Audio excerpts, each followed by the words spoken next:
Imagine कीजिए कि हमारा पोस्ट ऑफिस सिर्फ इस बात की परवाह करता हो कि आपका घर कहाँ है। और इस बात से उसे कोई मतलब ना हो कि उस चिट्ठी के अंदर क्या लिखा है। बिल्कुल, मतलब अगर आप कल अपना शहर बदल लें तो आपकी सारी पुरानी चिट्ठियां हमेशा के लिए खो जाएं। सुनने में कितना अजीब लगता है ना। बहुत अजीब। लेकिन लेकिन सच तो यह है कि आज हम जिस इंटरनेट का इस्तेमाल कर रहे हैं वो कुछ इसी तरह काम करता है। हाँ। तो आज की इस नई गहन चर्चा में स्वागत है। आज हम research papers, ITF drafts, Cisco के पब्लिकेशंस और सायोन के आधिकारिक दस्तावेजों के एक बहुत बड़े स्टैक को डिकोड कर रहे हैं। और ये सारे दस्तावेज हमें ये बताते हैं कि इंटरनेट का भविष्य असल में क्या होने वाला है। सही कहा। हमारा फोकस इस बात पे है कि जो हमारा 40 साल पुराना मौजूदा आईपी है, मतलब इंटरनेट प्रोटोकॉल, वो अब 5 अरब से ज्यादा यूजर्स का भार उठाने के लिए काफी क्यों नहीं है। हाँ, और सिर्फ यूजर्स ही नहीं, लगभग 18 अरब आईओटी डिवाइसेस भी तो हैं। एग्जैक्टली।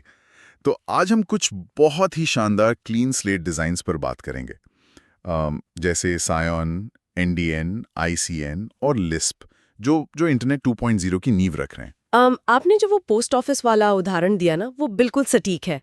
अगर हम आज के इंटरनेट के बुनियादी ढांचे को एक कंप्यूटर इंजीनियरिंग के नजरिए से देखें, तो ये एक ओवरग्लास यानी रेत घड़ी के आकार का है। रेत घड़ी मतलब बीच में से ये संकरा। हाँ, बिल्कुल। इस रेत घड़ी का सबसे पतला और संकरा हिस्सा बीच में होता है, और वही हमारा इंटरनेट प्रोटोकॉल या आईपी है। समझ रहा हूँ। ऊपर की तरफ अगर हम देखें तो अनगिनत एप्लीकेशंस हैं, जैसे ब्राउजर्स हो गए, वीडियो गेम्स, स्ट्रीमिंग एप्स, और नीचे की तरफ फाइबर ऑप्टिक से लेकर 5G और वाईफाई तक अनगिनत नेटवर्क लेयर्स हैं। लेकिन इन सबको बात करने के लिए उसी संकरे आईपी वाले रास्ते से ही गुजरना पड़ता है। बिल्कुल। और 40 साल पहले जब इसे डिजाइन किया गया था, तब कुछ हजार कंप्यूटर ही जुड़े थे, और वो सब एक दूसरे पर भरोसा करते थे। आज की तरह नहीं, जहां सिक्योरिटी का इतना बड़ा मुद्दा है। सही कहा। आज सिक्योरिटी, अरबों मोबाइल्स की कनेक्टिविटी और 4K वीडियो स्ट्रीमिंग ने इस संकरे रास्ते की पूरी तरह से धज्जियां उड़ा दी हैं। और अब सिर्फ छोटे मोटे पैच लगाकर या तदर्थ समाधानों से काम नहीं चलने वाला। हाँ, और जब मैं ये रिसर्च पेपर्स पढ़ रहा था तो एक केस स्टडी ने मेरा खास तौर पे ध्यान खींचा, जो ये साबित करती है कि मौजूदा सिस्टम कितना नाजुक है। आप उस YouTube वाले केस की बात कर रहे हैं ना? हाँ, बिल्कुल। आज का इंटरनेट होस्ट सेंट्रिक है। इसका मतलब ये है कि पूरा सिस्टम मशीन के पते यानी आईपी एड्रेस को खोजने पे लगा रहता है। तो कुछ साल पहले पाकिस्तान में यूट्यूब को ब्लॉक करने के लिए वहां के टेलीकॉम नेटवर्क ने बीजीपी यानी बॉर्डर गेटवे प्रोटोकॉल, हाँ, बॉर्डर गेटवे प्रोटोकॉल में एक बदलाव किया। बीजीपी वो सिस्टम है जो इंटरनेट का नक्शा बनाता है। और उन्होंने गलती से पूरी दुनिया के राउटर्स को ये ब्रॉडकास्ट कर दिया कि यूट्यूब तक पहुंचने का सबसे अच्छा रास्ता पाकिस्तान से होके जाता है। और उसका नतीजा ये हुआ कि पूरी दुनिया का यूट्यूब ट्रैफिक वहां चला गया। बिल्कुल। और ग्लोबल लेवल पर यूट्यूब ठप हो गया। मतलब ये सोचकर ही हैरानी होती है कि एक छोटी सी गलती पूरे ग्लोबल नेटवर्क को कैसे गिरा सकती है। ये बीजीपी हाईजैक का एक बहुत ही क्लासिक उदाहरण है, जो दिखाता है कि जब नेटवर्क डेटा के बजाय सिर्फ लोकेशन या रास्तों पर भरोसा करता है तो क्या होता है। लेकिन यहाँ एक बहुत ही बुनियादी समस्या है जिस पर अक्सर बात नहीं होती। इंटरनेट प्रोटोकॉल एड्रेस असल में एक साथ दो बहुत ही अलग अलग काम करता है। दो काम कौन कौन से? पहला, ये डिवाइस की पहचान बताता है कि ये कौन है, और दूसरा, ये डिवाइस की लोकेशन बताता है कि ये नेटवर्क में कहाँ है। लेकिन क्या IPv6 ने इस समस्या को हल नहीं कर दिया? मैंने अक्सर सुना है कि IPv6 हमें इतने अनगिनत आईपी एड्रेस देता है कि हम दुनिया के हर एक रेत के कण को भी एक आईपी एड्रेस दे सकते हैं। हाँ, ये एक बहुत ही आम गलतफहमी है। IPv6 सिर्फ एड्रेस की कमी को दूर करता है। ये उस आइडेंटिटी और लोकेशन वाली दोहरी भूमिका की समस्या को बिल्कुल नहीं सुलझाता। अच्छा, मतलब वो बुनियादी खामी अभी भी वही है। बिल्कुल। इमेजिन करें कि एक यूजर अपने स्मार्टफोन पर वाईफाई के जरिए एक बहुत जरूरी वीडियो कॉल पर है। जैसे ही वो घर से बाहर निकलता है और उसका फोन 5G सेल्युलर नेटवर्क पर स्विच होता है, उसका आईपी एड्रेस बदल जाता है। हाँ, क्योंकि नेटवर्क बदल गया। हाँ, और नेटवर्क के नजरिए से उस डिवाइस की पहचान ही बदल गई है। इसीलिए कनेक्शन टूट जाता है या कॉल ड्रॉप हो जाती है। IPv6 के पास खरबों एड्रेस हो सकते हैं, लेकिन जब तक पहचान और स्थान एक ही चीज से जुड़े रहेंगे, मोबिलिटी की ये समस्या हमेशा बनी रहेगी। इस उलझन को सुलझाने के लिए मुझे लोकेटर आइडेंटिफायर स्प्लिट का कॉन्सेप्ट बहुत बहुत दिलचस्प लगा, जिसका जिक्र लिस्प और हिप जैसे आर्किटेक्चर्स में है। हाँ, लोकेटर आईडी सेपरेशन प्रोटोकॉल। बिल्कुल। इसे अगर आसान भाषा में समझें तो ये कुछ ऐसा है। मान लीजिए एक व्यक्ति का फोन नंबर हमेशा के लिए उसके शहर से जुड़ जाए, जो कि बहुत अजीब होगा। हाँ, अगर वो दिल्ली से मुंबई शिफ्ट हो तो उसे अपना फोन नंबर बदलना पड़े। ये तो आज के ज़माने में बहुत ही अव्यावहारिक होगा, लेकिन आज का इंटरनेट ऐसे ही चलता है। सही कहा। लेकिन जो लिस्प है वो पहचान और स्थान को अलग कर देता है। पर ये नेटवर्क के स्तर पर काम कैसे करता है? तकनीकी रूप से लिस्प नेटवर्क के राउटर स्तर पर काम करता है और ये मैप एंड एनकैप्सुलेट तकनीक का इस्तेमाल करता है। मैप एंड एनकैप्सुलेट, ये क्या होता है? इसे ऐसे समझें कि जब कोई डिवाइस नेटवर्क से जुड़ता है तो उसे एक स्थायी पहचान मिलती है जिसे EID कहते हैं, यानी एंड पॉइंट आइडेंटिफायर। ये उसका कभी न बदलने वाला नाम है। ओके, तो ये नाम फिक्स हो गया। हाँ, और दूसरा होता है RLOC यानी राउटिंग लोकेटर, जो ये बताता है कि फिलहाल वो डिवाइस किस नेटवर्क से जुड़ा है। तो जब वो वाईफाई से 5G पर जाता है तो उसकी EID वही रहती है, सिर्फ राउटर के पास मौजूद मैपिंग डेटाबेस में उसका नया RLOC अपडेट हो जाता है और इससे कनेक्शन कभी नहीं टूटता। अरे वाह, ये तो बिल्कुल पोस्ट ऑफिस में अपना फॉरवर्डिंग एड्रेस देने जैसा हुआ। आपका नाम वही रहता है, बस पोस्ट ऑफिस को पता होता है कि अब चिट्ठी नए पते पे भेजनी है। बिल्कुल सही। और इसी दिशा में HIP यानी होस्ट आइडेंटिटी प्रोटोकॉल एक कदम और आगे जाता है। वो कैसे? लिस्प जहां राउटर्स के बीच काम करता है, वहीं HIP सीधे होस्ट यानी यूजर के डिवाइस पर काम करता है। HIP पारंपरिक IP एड्रेस की जगह क्रिप्टोग्राफिक आइडेंटिफायर्स का उपयोग करता है। मतलब सुरक्षा भी साथ में। हाँ, इसका मतलब है कि डिवाइस की पहचान गणितीय रूप से सुरक्षित होती है। ये न केवल मोबिलिटी को एकदम स्मूथ बनाता है, बल्कि 5G और 6G नेटवर्क के लिए बहुत जरूरी मल्टी होमिंग को भी संभव बनाता है। मल्टी होमिंग मतलब एक ही समय में वाईफाई और सेल्यूलर दोनों से जुड़े रहना। एग्जैक्टली। अब अगर हम लोकेशन को पूरी तरह पीछे छोड़ दें तो एक बहुत ही बड़ा सवाल उठता है। अगर नेटवर्क को ये परवाह ही नहीं है कि डेटा कहाँ से आ रहा है, तो उसे पता कैसे चलेगा कि लाना क्या है? और यहीं पर इंफॉर्मेशन सेंट्रिक नेटवर्किंग यानी ICN की एंट्री होती है। हाँ, और इसका सबसे प्रमुख प्रोजेक्ट नेम्ड डेटा नेटवर्किंग यानी NDN है। NDN में तो हम IP एड्रेस का इस्तेमाल ही नहीं करते। बिल्कुल नहीं। इसके बजाय हम डेटा को उसके नाम से बुलाते हैं। जैसे अगर किसी यूनिवर्सिटी का कोई रिसर्च पेपर खोजना है तो नेटवर्क को किसी सर्वर का IP एड्रेस नहीं दिया जाएगा। तो क्या दिया जाएगा? सीधा एक नाम दिया जाएगा, कुछ इस तरह /edu/university/research/paper1। ये वेब ब्राउजर में URL टाइप करने जैसा लगता है, लेकिन ये सब राउटर के लेवल पे हो रहा है। ये मौजूदा इंटरनेट के काम करने के तरीके को पूरी तरह से पलट देता है। आज का इंटरनेट एक पुश मॉडल है। Push model? हाँ, सर्वर डेटा को यूजर की तरफ धकेलता है, लेकिन NDN एक पुल मॉडल है। इसे आप एक वेंडिंग मशीन या लाइब्रेरी के रिक्वेस्ट सिस्टम की तरह देख सकते हैं। ओके। यूजर नेटवर्क में एक इंटरेस्ट पैकेट भेजता है, जिसमें सिर्फ उस डेटा का नाम होता है जो उसे चाहिए। ये पैकेट नेटवर्क में आगे बढ़ता है और जिस भी राउटर या नोड के पास वो डेटा होता है, वो बदले में एक डेटा पैकेट वापस भेज देता है। तो एक आम इंडियन राउटर को ये कैसे पता चलता है कि ये इंटरेस्ट पैकेट कहाँ भेजना है और डेटा वापस कैसे लाना है? क्योंकि बिना IP एड्रेस के तो राउटर्स बिल्कुल अंधे हो जाएंगे ना। नहीं, ऐसा नहीं है।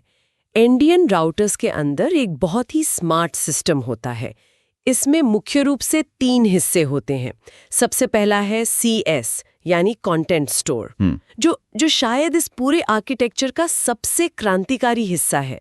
ये राउटर के अंदर की अपनी मेमोरी या कैश है। रुकिए, ये कैशिंग वाला हिस्सा तो बहुत कमाल का है। बिल्कुल। इसका मतलब है कि अगर कोई बहुत ही वायरल वीडियो इंटरनेट पर ट्रेंड कर रहा है और एक ही शहर के हजारों लोग उसे देखना चाहते हैं, तो NDN के तहत वो वीडियो हजारों बार मूल सर्वर से नहीं आएगा। एग्जैक्टली। शहर का लोकल राउटर उस वीडियो की एक कॉपी अपने कंटेंट स्टोर में सेव कर लेगा और बाकी सभी लोगों को वहीं से वीडियो दे देगा। इससे तो ग्लोबल बैंडविड्थ की बहुत बड़ी बचत होगी। एकदम सही। ये नेटवर्क पर से लोड को भारी मात्रा में कम कर देता है। इसके बाद राउटर का दूसरा हिस्सा आता है जिसे PIT कहते हैं, पेंडिंग इंटरेस्ट टेबल। ये क्या करता है? जब कोई इंटरेस्ट पैकेट राउटर के पास आता है और डेटा कंटेंट स्टोर में नहीं मिलता, तो राउटर उसे आगे बढ़ा देता है। लेकिन पीआईटी में एक ब्रेड क्रम्प या निशान छोड़ देता है। निशान? किस तरह का निशान? ये निशान याद रखता है कि इस नाम के डेटा की मांग किस रास्ते से आई थी। जैसे ही डेटा पैकेट वापस लौटता है, राउटर उस पीआईटी को देखता है, सही रास्ते पर डेटा भेज देता है और फिर उस निशान को मिटा देता है। अरे वाह, ये तो बहुत ही लॉजिकल है। हाँ, और अंत में तीसरा हिस्सा होता है FIB, फॉरवर्डिंग इंफॉर्मेशन बेस, जो एक साइन बोर्ड की तरह काम करता है और इंटरेस्ट पैकेट को सही दिशा में आगे बढ़ाता है। ये सिस्टम तो बहुत ही शानदार लग रहा है और रिसर्च के मुताबिक एनडीएन की जो सिक्योरिटी अप्रोच है वो भी बिल्कुल अलग है। हाँ, बहुत अलग है। आज हम उस पाइप को सुरक्षित करते हैं जिससे डेटा आ रहा है, जैसे कि HTTPS का इस्तेमाल करके, लेकिन एनडीएन में सुरक्षा सीधे डेटा पैकेट पर ही लागू होती है। हर एक डेटा पैकेट को उसे बनाने वाले के द्वारा क्रिप्टोग्राफिक रूप से साइन किया जाता है। चाहे वो डेटा किसी भी राउटर के कैश से क्यों ना आ रहा हो, यूजर का डिवाइस तुरंत चेक कर सकता है कि क्या ये डेटा असली है या नहीं। और ऑटोनोमस कार्स या इंटरनेट ऑफ थिंग्स के लिए ये एक बहुत बड़ा गेम चेंजर है। वो कैसे? सोचिए, एक बिना ड्राइवर वाली कार को इससे कोई फर्क नहीं पड़ता कि ट्रैफिक सिग्नल का अपडेट किस सर्वर से आ रहा है। हाँ, उसे बस डेटा चाहिए। बिल्कुल, उसे बस ये जानना है कि डेटा प्रामाणिक है और तेजी से मिल रहा है। लेकिन क्या इसमें कोई कमियां भी है? देखिए, इसमें कोई शक नहीं कि एनडीएन सैद्धांतिक रूप से बहुत मजबूत है, लेकिन इसे असल दुनिया में डिप्लॉय करने में कुछ बहुत ही गंभीर तकनीकी चुनौतियां हैं। कैसी चुनौतियां? खास तौर पर स्केलेबिलिटी को लेकर। मौजूदा आईपी एड्रेस जो होते हैं वो 32 बिट या 128 बिट के फिक्स आकार के होते हैं। सिलिकॉन चिप्स इन फिक्स आकार के एड्रेस को माइक्रोसेकंड्स में प्रोसेस कर सकती हैं। क्योंकि वो पहले से तय हैं। हाँ, लेकिन एनडीएन में कंटेंट के नाम बहुत लंबे और परिवर्तनशील यानी वेरिएबल लेंथ के होते हैं। हाँ, जैसे कि किसी वीडियो का नाम बहुत छोटा हो सकता है और किसी रिसर्च पेपर का नाम बहुत लंबा। बिल्कुल। अब जरा सोचिए, दुनिया भर के खरबों डेटा पैकेट्स के इतने बड़े और अलग-अलग आकार के नामों को राउटर्स की मेमोरी में कैसे स्टोर किया जाए? बाप रे, ये तो बहुत मुश्किल होगा। और वाई रेट पर यानी बिना कोई देरी किए उनकी पहचान कैसे की जाए, ये बहुत बड़ी चुनौती है। तो इसका कोई समाधान है? सिस्को और कई यूनिवर्सिटीज के शोधकर्ता ब्लूम फिल्टर्स और एडवांस्ड ट्री स्ट्रक्चर्स जैसी तकनीकों पर काम कर रहे हैं ताकि राउटर की मेमोरी कम खर्च हो और सर्चिंग तेज हो। फिर भी ये एक ऐसा एरिया है जिस पर अभी काफी रिसर्च होना बाकी है। तो जब तक एनडीएन पूरी तरह से तैयार होकर मुख्य धारा में आता है, क्या हमारे पास कोई ऐसा क्लीन स्लेट डिजाइन है जिसे हम आज इसी वक्त इस्तेमाल कर सकें? हाँ, बिल्कुल है। ताकि बीजीपी जैसी जो कमजोरियां हमने पाकिस्तान वाले यूट्यूब केस में देखी, उन्हें तुरंत रोका जा सके। और यहीं पर ETH ज्यूरिख द्वारा विकसित सायन आर्किटेक्चर की बात आती है। हाँ, scalability, control and isolation on next generation networks.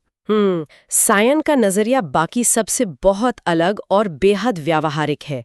ये आईपी एड्रेस को पूरी तरह से उखाड़ फेंकने की बात नहीं करता। अच्छा? बल्कि ये राउटिंग और सुरक्षा के बुनियादी ढांचे को बदलता है।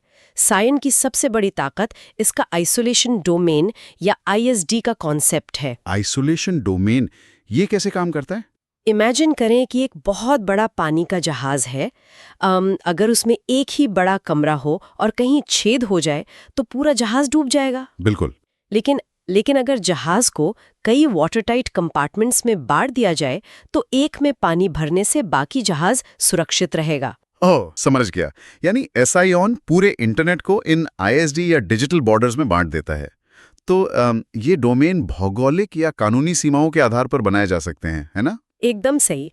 अगर किसी एक ISD में कोई राउटिंग की गलती होती है या कोई बड़ा साइबर हमला होता है तो वो उसी डोमेन तक सीमित रहता है। यानी ग्लोबल इंटरनेट पर इसका कोई असर नहीं पड़ता? बिल्कुल नहीं। BGP की तरह कोई एक नेटवर्क पूरे इंटरनेट को हाईजैक नहीं कर सकता। SION के दस्तावेजों में मुझे एक और चीज ने बहुत प्रभावित किया, पाथ अवेयरनेस। हाँ, ये बहुत दिलचस्प है। आज के इंटरनेट में हमारा डेटा किस रास्ते से गुजरेगा ये हम तय नहीं कर सकते। ये पूरी तरह से इंटरनेट सर्विस प्रोवाइडर्स और उनके आपसी व्यापारिक समझौतों पर निर्भर करता है। तो क्या इसका मतलब ये है कि एसआईओन में डेटा भेजने वाला खुद तय कर सकता है कि उसका पैकेट कौन सा रास्ता लेगा? जी हाँ, ये पाथ अवेयरनेस ही सायोन को इतना खास बनाती है। डेटा भेजने वाला खुद ये चुनाव कर सकता है कि उसका डेटा किन किन नेटवर्क्स या देशों से होकर गुजरेगा। मतलब पूरा कंट्रोल सेंटर के पास। हाँ, अगर कोई बैंक बहुत ही संवेदनशील वित्तीय डेटा भेज रहा है, तो वो कड़ाई से ये नियम लागू कर सकता है कि उसका डेटा किसी ऐसे देश के नेटवर्क से होकर ना गुजरे जहां डेटा चोरी होने का जोखिम हो। और ये सिर्फ लैब्स में टेस्ट होने वाली कोई थ्योरी नहीं है। मैंने स्विस नेशनल बैंक की केस स्टडी पढ़ी थी। हाँ, उन्होंने इसे डिप्लॉय किया है। वे क्रॉस बॉर्डर पेमेंट्स को सुरक्षित करने के लिए वास्तव में सायोन का इस्तेमाल कर रहे हैं। बिल्कुल। इसके अलावा health care data, energy grades और रक्षा क्षेत्र में भी इसका रियल वर्ल्ड डिप्लॉयमेंट हो रहा है। नाटो ने अपने लॉक शील्ड साइबर डिफेंस अभ्यास में भी इसकी सुरक्षा मानकों को टेस्ट किया है। और सबसे अच्छी बात यह है कि व्यवसायों को इसे अपनाने के लिए अपने मौजूदा नेटवर्क के तारों को उखाड़ने की जरूरत नहीं है। वो कैसे संभव है? सायोन टीम ने एक बहुत ही स्मार्ट समाधान निकाला है जिसे SIG कहते हैं, यानी सायोन IP गेटवे। तो ये गेटवे एक तरह के ट्रांसलेटर का काम करता है। बिल्कुल। एक सामान्य कंपनी के अंदर कंप्यूटर और सर्वर्स वैसे ही पुराने IP ट्रैफिक का इस्तेमाल करते हैं, लेकिन जब वो ट्रैफिक कंपनी के नेटवर्क से बाहर निकलने लगता है तो SIG उस IP ट्रैफिक को पकड़कर एक सुरक्षित सायोन पैकेट के अंदर एनकैप्सुलेट कर देता है। अरे वाह! इस तरह से बिना रातों रात पूरा इंफ्रास्ट्रक्चर बदले पुरानी तकनीक नए सुरक्षित नेटवर्क के ऊपर आसानी से दौड़ सकती है। ये तो बहुत ही शानदार है। तो अगर हम इस पूरी चर्चा को समेटें तो ये स्पष्ट है कि वर्तमान IP आधारित इंटरनेट कल सुबह एकदम से खत्म नहीं होने वाला। हाँ, वो तो रातों रात नहीं बदलेगा। लेकिन हम इस बिंदु तक पहुंच चुके हैं जहां पुराने तरीके अब काम नहीं कर रहे हैं। भविष्य का जो इंटरनेट 2.0 है वो एक हाइब्रिड मॉडल होने वाला है। ऐसी मोबिलिटी होगी जो 5G और 6G स्मार्ट सिटीज या ऑटोनोमस कारों को बिना रुकावट के कनेक्ट रखेगी। सही कहा। जानकारी को तेज, सुरक्षित और बिना किसी बाधा के पहुंचाना ही भविष्य के नेटवर्क का मुख्य लक्ष्य है। इन सब तकनीकी खूबियों के बीच एक बहुत ही गहरा और विचारोत्तेजक पहलू भी है जिस पर नेटवर्क आर्किटेक्ट्स और नीति निर्माताओं को गहराई से सोचना होगा। वो क्या? अगर हम इस क्लीन स्लेट भविष्य को देखें जहां NDN के कारण नेटवर्क को ठीक पता है कि कौन सा कंटेंट मांगा जा रहा है, क्योंकि नाम सीधे पैकेट में लिखा है। हाँ, और सियोन के जरिए डेटा के पूरे रास्ते को बहुत कड़ाई से कंट्रोल और जियोफेंस किया जा सकता है। तो ये सुरक्षा के लिए तो बेहतरीन है। हैकर्स और डेटा लीक्स पर लगाम लगेगी। लेकिन साथ ही क्या ये उन लोगों को जो नेटवर्क चलाते हैं अभूतपूर्व शक्ति नहीं दे देगा? शक्ति मतलब सेंसरशिप? बिल्कुल। जब नेटवर्क को ये पता होगा कि कौन सा विशिष्ट कंटेंट मांगा जा रहा है और वो उस रास्ते को पूरी तरह से रोक सकता है, तो क्या इससे भविष्य में इंटरनेट के छोटे छोटे टुकड़ों में बंटने का यानी स्प्लिंटर नेट का खतरा नहीं बढ़ जाएगा? ये तो बहुत डरावना विचार है। क्या सुरक्षा और कार्यक्षमता की इस दौड़ में हम उस खुलेपन को दांव पर लगा रहे हैं जिसने इंटरनेट को इतना सफल बनाया? ये वास्तव में एक ऐसा सवाल है जो आने वाले दशकों में तकनीकी और सामाजिक दोनों स्तरों पर बहस का मुद्दा रहेगा। तकनीक हमें टूल्स देती है, लेकिन उन टूल्स का इस्तेमाल कैसे करना है ये हमेशा हम पर निर्भर करता है। आज की इस डीप डाइव में हमारे साथ जुड़ने के लिए बहुत बहुत धन्यवाद। नेटवर्क लेयर के इस भविष्य पर नजर बनाए रखें, क्योंकि आने वाले कुछ साल इंटरनेट की दुनिया में बहुत बड़े बदलाव लेकर आने वाले हैं।